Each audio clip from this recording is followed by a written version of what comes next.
Hello everyone.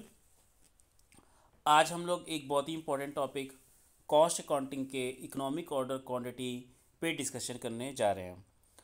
एक manufacturing concern के लिए ये जानना बहुत ही ज़रूरी होता है कि जो उसको ऑर्डर देना है, रॉ मटेरियल परचेज़ करना है, वो कितनी क्वांटिटी परचेज़ करनी चाहिए।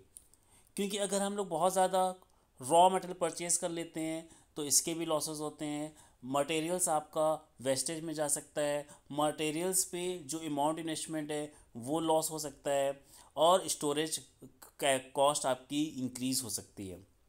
बट अगर हम बहुत ही स्मॉल स्मॉल क्वांटिटी परचेज़ करते हैं, छोटी छोटी क्वांटिटी परचेज़ करते हैं रॉ मटेरियल्स की, तो ऑर्डरिंग कॉस्ट इंक्रीज़ हो जाती है।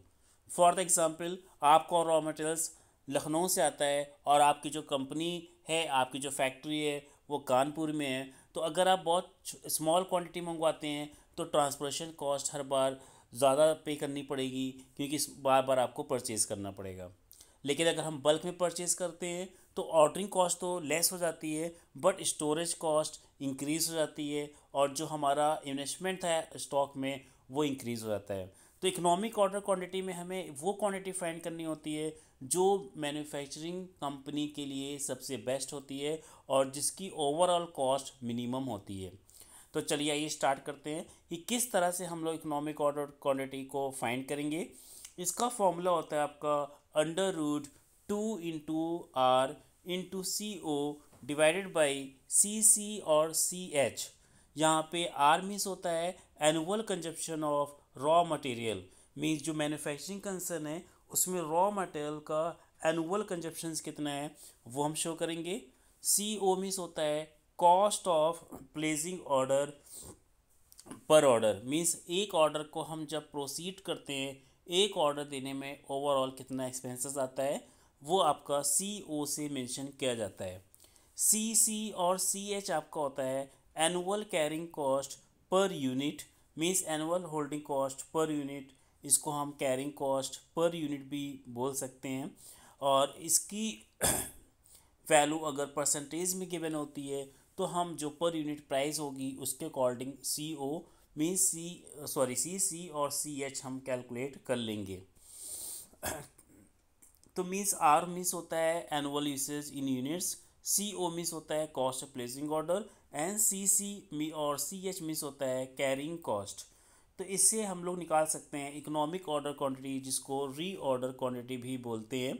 और एक मैन्युफैक्चरिंग कंपनी के लिए, एक मैन्युफैक्चरिंग कंसर्न के लिए ये क्वांटिटी वो क्वांटिटी होती है जिस लेवल पे मिनिमम कॉस्ट होती है। मीन्स आप इससे अगर ज़्यादा ऑर्डर करते हो तो भी आपकी कॉस्ट इंक्रीज़ हो जाएगी ओवरऑल, और अगर आप इससे कम ऑर्डर करते हो तो भी ओवरऑल कॉस्ट आपकी इंक्रीज़ हो जाएगी। तो टोटल हमारे पास इसमें दो कॉस्ट आती है, एक टोटल ऑर्डरिंग कॉस्ट आती है और टोटल कैरिंग कॉस्ट होती है। टोटल ऑर्डरिंग कॉस्ट निकालते हैं हम R divide by Q O into C O. यहाँ पे क्यू ओ आपका लिया गया है ऑर्डर क्वांटिटी, और आर में से आपका एनुअल कंजप्शन, और into C O cost of each order. For the example, annual consumption से 12,000 और ऑर्डर आप करते हो एक बार में 1,000, तो टोटल आपको ऑर्डर करना पड़ेगा in the year, during the year 12,000 divide by 1,000, 12 orders आपको करने हैं। For the example, C O means cost of each order आपकी 100 रुपीज़ आ रही है, तो आप 12 इंटू 100 मीन्स 1,200 रुपीज़ आपकी टोटल ऑर्डरिंग कॉस्ट होगी। तो मीन्स इकोनॉमिक ऑर्डर क्वांटिटी अगर हम जब फॉलो करते हैं तो total ordering cost and total holding cost, इन दोनों को जब हम टोटल करेंगे तो वो अपने मिनिमम लेवल पे होती है। इसके बाद हमें टोटल कैरिंग कॉस्ट फाइंड करनी होती है, और टोटल कैरिंग कॉस्ट निकालने का फॉर्मूला होता है ऑर्डर क्वांटिटी जो आपने ऑर्डर दिया है divide by 2 into C H show करता है carrying cost per unit per annum. तो मीन्स इकोनॉमिक ऑर्डर क्वांटिटी में ये दोनों कॉस्ट का जो लेवल होगा वो अपने मिनिमम लेवल पे होगा। टोटल इन्वेंट्री कॉस्ट अगर हमें निकालना है तो टोटल इन्वेंट्री कॉस्ट हम निकालते हैं total purchase price plus total ordering cost and total carrying and holding cost, और इनको प्लस करने के बाद आ जाती है total inventory cost. Economic order quantity में total ordering cost is equal to total holding और स्टोरेज कॉस्ट। मीन्स अगर हम इकोनॉमिक ऑर्डर क्वांटिटी से कम क्वांटिटी का ऑर्डर देते हैं तो आपकी ऑर्डरिंग कॉस्ट तो इंक्रीज़ हो जाती है, बट स्टोरेज कॉस्ट आपकी डिक्रीज़ हो जाती है। मीन्स हम अगर स्मॉल वैल्यू परचेज करेंगे तो मेरी total order number of order हमें ज़्यादा देने पड़ेंगे, टोटल ऑर्डरिंग कॉस्ट तो इंक्रीज़ हो जाएगी और टोटल स्टोरेज कॉस्ट आपकी डिक्रीज़ हो जाएगी।